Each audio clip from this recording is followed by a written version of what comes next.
Tariff tariff खेल रहे चीन अमेरिका, भारत के लिए बड़ा मौका। चाइना की चाल से बैकफुट पर ट्रंप। जी हां, अब क्या करेंगे ये सोचने का मौका ही किसी को नहीं दिया डोनाल्ड ट्रंप ने, और लागू कर दी ऐसी स्कीम जिससे एक बार फिर चाइना को होना पड़ा मजबूर। नमस्कार, मैं हूं आशीष त्रिपाठी और इस वीडियो के अंत तक समझने की कोशिश करेंगे कि रेसिप्रोकल टैरिफ को बढ़ाना फिर घटाना ये आखिर चाइना और अमेरिका के बीच चल क्या रहा है और इससे भारत को क्या लाभ होने वाला है। 2 अप्रैल को अमेरिका ने रेसिप्रोकल टैरिफ का ऐलान किया था। चीन पर टैरिफ की दर को बढ़ाकर 125% कर दिया था। ट्रंप के इस कदम से टेक कंपनीज की मुश्किलें बढ़ गई थीं, क्योंकि अमेरिका की जो कंपनीज हैं, जिसमें एप्पल के प्रोडक्ट्स का ज्यादातर जो प्रोडक्शन है वो चाइना में होता है। ये छूट जो अब जारी की गई है उसमें क्या कुछ गैजेट्स या क्या कुछ सामान इसका लाभ ले सकेंगे ये भी आपको बताएंगे, लेकिन उससे पहले आपको बता दें कि एक बड़ी छूट जो दी गई है अमेरिका की तरफ से, जिसमें smartphone, laptop, computer, hard drive, computer processor और मेमोरी चिप्स पर इसे लागू किया गया। और ये पॉपुलर कंज्यूमर्स इलेक्ट्रॉनिक्स आइटम्स आमतौर पर अमेरिका में नहीं बनाए जाते हैं और डोमेस्टिक मैन्युफैक्चरिंग में कई साल लगेंगे। अमेरिकी प्रेसिडेंट ट्रंप ने टेक कंपनीज की चिंताओं को कम करते हुए एक बड़ा कदम उठाया। रेसिप्रोकल टैरिफ पर बड़ी राहत दे दी है। जी हां, एक ब्लूमबर्ग ने अपनी रिपोर्ट में बताया कि अमेरिकी प्रेसिडेंट डोनाल्ड ट्रंप ने स्मार्टफोन्स, कंप्यूटर और अन्य इलेक्ट्रॉनिक्स आइटम को अपने रेसिप्रोकल टैरिफ से राहत देने का ऐलान कर दिया है। रिपोर्ट में यह बताया गया कि राष्ट्रपति डोनाल्ड ट्रंप के प्रशासन ने एप्पल को लाभ पहुंचाने के इरादे से स्मार्टफोन, कंप्यूटर और अन्य इलेक्ट्रॉनिक्स को अपने रेसिप्रोकल टैरिफ में छूट दी है। इससे चीन का जो टैरिफ 125% से अब कम हो गया है। ट्रंप के इस ऐलान से एप्पल इंक और सैमसंग जैसी इलेक्ट्रॉनिक्स कंपनी सहित कई इलेक्ट्रॉनिक्स दिग्गजों को फायदा मिल सकता है।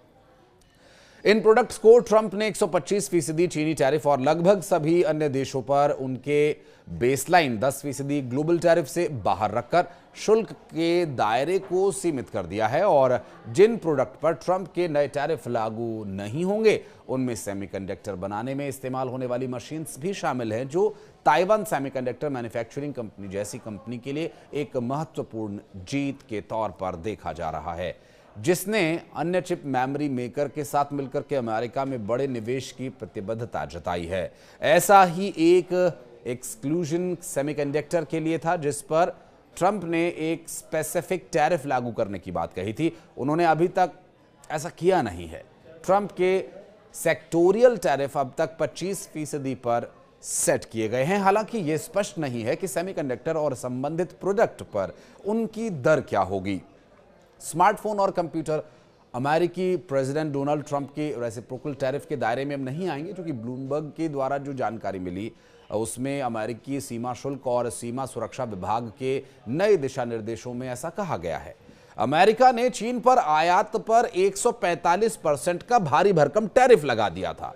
वहीं चीन ने भी इसका मुंहतोड़ जवाब देते हुए अमेरिका पर 150% का टैरिफ लगा दिया था। अब इसके अलावा पहले से लगाया गया 20% टैरिफ अलग से है, यानी टोटल 145% का टैरिफ है। यानी अब अगर इसे आसान भाषा में समझने की कोशिश करें तो अगर 100 रुपए का कोई प्रोडक्ट है, मान लीजिए एक रिमोट है जो 100 रुपए का है, और इस रिमोट को 145% टैरिफ के साथ आप कितने रुपए का खरीद पाएंगे?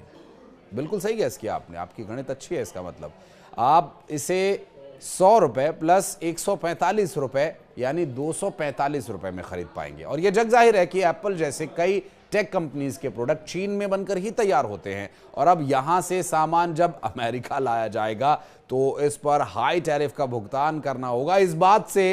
इस बात की चिंता का जो असर है वो एप्पल, एनवीडिया जैसी कंपनीज के शेयर्स पर भारी गिरावट के साथ देखने को मिला, और नतीजतन अमेरिकी शेयर बाजार को भी तगड़ा नुकसान हुआ। इससे आप ये समझिए कि कई बार ज्यादा होशियारी या फिर तानाशाही रवैया दिखाना महंगा पड़ जाता है, जैसे डोनाल्ड ट्रंप को पड़ता दिखाई दिया। हालांकि डोनाल्ड ट्रंप उतनी आसानी से झुकने वाले व्यक्ति नहीं है और बहुत ही ज़्यादा बिजनेस माइंडेड वो व्यक्ति हैं और व्यापार पर उनका पहला फोकस रहता है। और शायद यही वजह है कि स्मार्टफोन और कंप्यूटर पर अब अमेरिकी रेसिप्रोकल टैरिफ का जो दायरा है वो कम कर दिया गया है। नए टैरिफ गाइडेंस के तहत अन्य इलेक्ट्रॉनिक डिवाइसेस और कंपोनेंट्स को भी टैरिफ से बाहर रखा गया है। इनमें semiconductor, solar cell, flat panel जो टीवीज आते हैं और डिस्प्लेज आती हैं, इन पर भी इसका असर। फ्लैश ड्राइव, मेमोरी कार्ड और डेटा स्टोरेज के लिए इस्तेमाल किए जाने वाले सॉलिड स्टेट ड्राइव्स शामिल हैं। ये सभी इस दायरे से बाहर रखे गए। एक रिपोर्ट के मुताबिक व्हाइट हाउस ने अभी तक नए गाइडेंस पर कोई कमेंट तो नहीं किया और कहा यह भी जा रहा है कि ये राहत अल्पकाल के लिए भी हो सकती है, जब तक कि अमेरिका कोई इसका विकल्प न ढूंढ ले। हालांकि इससे पहले एक भारी भरकम जो टैक्स लगाया गया था उसका असर यह हुआ कि चाइना ने भी अमेरिका के खिलाफ एक बड़ी चाल चलते हुए इसे बढ़ा करके लागू कर दिया। फिर अमेरिका ने ये सोचा कि ठीक है, चाइना में तो सारे प्रोडक्ट्स बन ही रहे हैं, अब अगर हम वहाँ से प्रोडक्ट्स खरीदेंगे जो कि खरीदने पड़ेंगे क्योंकि अमेरिका के पास अपने घर में यानी अमेरिका में ये प्रोडक्शन के लिए व्यवस्था नहीं है। अब इस बीच अमेरिकी प्रेसिडेंट ने दिमाग लगाया और एक बार फिर से यू टर्न लिया, लेकिन कुछ ही चीज़ों पर, और कहा यह भी जा रहा है कि ये कुछ समय के लिए यानी अल्पकालिक भी हो सकता है।